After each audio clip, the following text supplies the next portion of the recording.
Chapter 15, Global Trade and stuff. Now, this is a review type chapter as we've already hit the high points of many things already, but there's still some more things not necessarily in the book that I want you to know.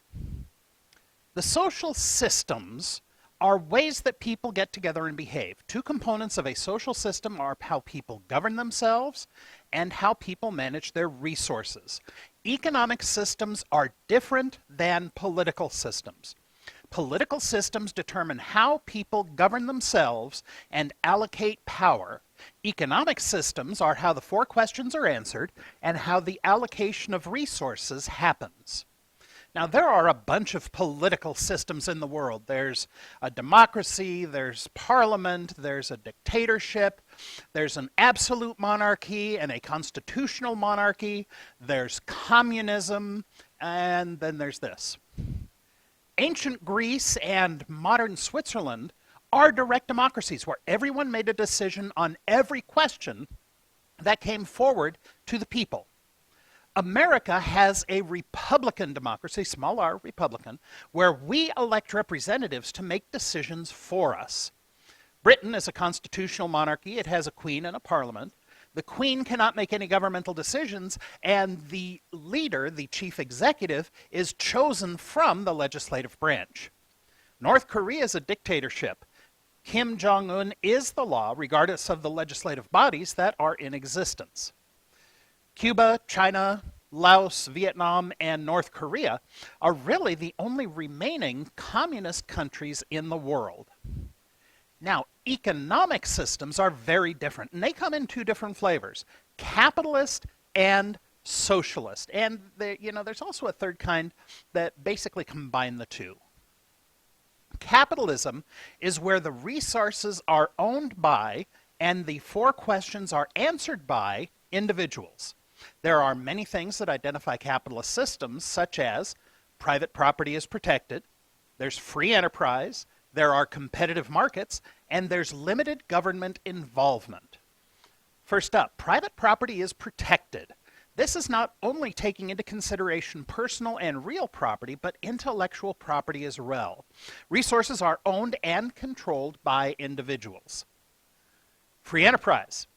They not only answer the four questions, they also get to determine how the property is used. The factors of production are controlled by a person. I choose where to work, I choose how much, I choose when. I can't make copies of the book because I don't have the author's permission to do so. Competitive markets. Competition among sellers for the buyer's business is important. In a perfect capitalist system, no firm can dominate the market, and competition gives the consumer the best choice for the best product at the lowest prices. Finally, limited government involvement. The government keeps their finger out of the pie and lets the invisible hand do the work. In our system of government, in our system of economics, the government takes a role in the economy by determining what uses a person can do with their property. We'll talk about the American system in a little bit. Socialism, or a command economy, is an economic system where the four questions and resources are controlled by the government or by a central organizing entity. The 4 points of socialism: property belongs to everyone, enterprise is managed towards the greater good, competition leads to waste, and government has a central role in planning the economy. First up, property belongs to everyone. Private property ownership divides people and exposes class divisions, rich and poor. So you may use the property to the greater good, but the property is not yours. You are merely using it.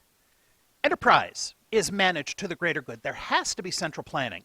There has to be a structure in place to serve all the needs of all the peoples.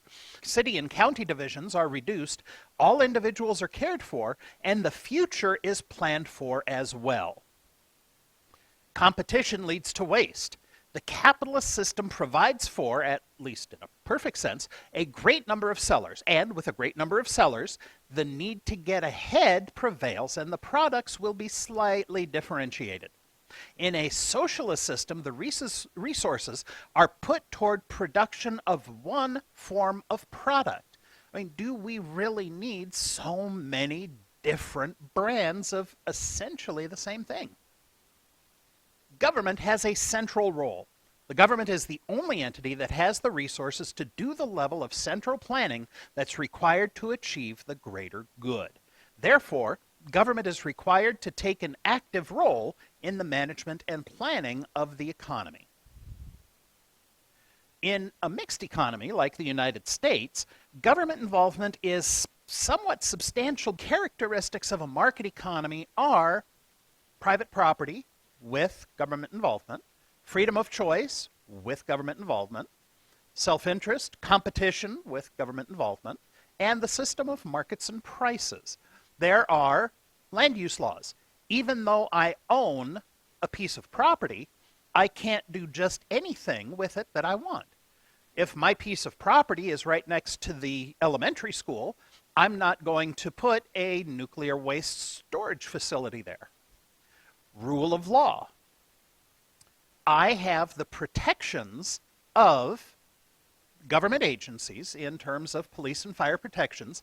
In exchange, I also have to follow the laws and the rules that are set up by the government, such as worker safety, food and product safety, wage and hour laws. The government can tell companies that goods and services must conform to specific standards, but the government does not tell the producer what to make. The government doesn't require people to work in a certain industry. They tell the industries the restrictions and the minimum standards that they have to operate under. There's also social democracy or democratic socialists. Bernie Sanders from the Senate and Alexandria Ocasio-Cortez in the House of Representatives are the point of the spear in terms of democratic socialists. Democratic socialism has a democratic form of government, but the government has a massive involvement in the operation of the economy. The secret of the American economy and other rich economies around the world is really pretty simple. It's property rights. Property rights are extremely important. You have to have some control over the goods that you produce and the fruit of your labor. It's the idea is that you should have the rights to the fruit of your labor, as long as somebody doesn't get pasted in the face with a rotten peach or something. And I mean, there are always, of course, limits on property. Rule of law is really crucial. And then there has to be some responsibility, some responsiveness. The people who are ruled by that rule of law have to have some input into creating that law. It doesn't have to be a perfect democracy. Hong Kong had excellent rule of law without ever having been a democracy, because the British government that imposed that rule of law was sensitive to public opinion in Hong Kong and back home, so they didn't behave in a just, arbitrary manner. So you can take, say, for instance, I personally, being sort of conservative libertarian, would tend to disagree with Sweden's economic system. That's not the kind of thing that I would like, to have 80% tax rate, and Swedes get enormous taxation, and then they get enormous benefits back from their government too. But I'd like to decide myself what I did with my money rather than having Parliament decide it. I don't necessarily want ice skating in July. But because Sweden is a country with property rights, with rule of law, and a democratic country where the lawmakers are responsible to the Swedes, that country works. Even though I would say on the face of the system is absolutely absurd. Yet Sweden works. It's a pleasant, clean, pleasant, prosperous place you can imagine living. And of course, the most important thing about it, if the Swedes ever decide it isn't working and they don't like it, they can change it in a minute. It is a democracy. You go to Cuba, a country theoretically governed by the same economic and political philosophy as the Swedes, and it's a hellhole. And it's a hellhole because there are no property rights, there is no rule of law, all power is arbitrary, and the people can't change the government in any way. They get to go to prison if they try. And so it's amazing how important, and it was a bit of an eye-opener to me, because as a sort of conservative libertarian, I've been going around for years saying, get the government out of my face, get the government out of this, get the government out of so. And I wasn't wrong, I don't think. I think the government should get out of all sorts of things. And yet it is a bit of an eye-opener to realize how crucial a good government is to prosperity, freedom, not just to human rights, but to people getting fed and clothed and housed. What a very good government it takes to leave people alone,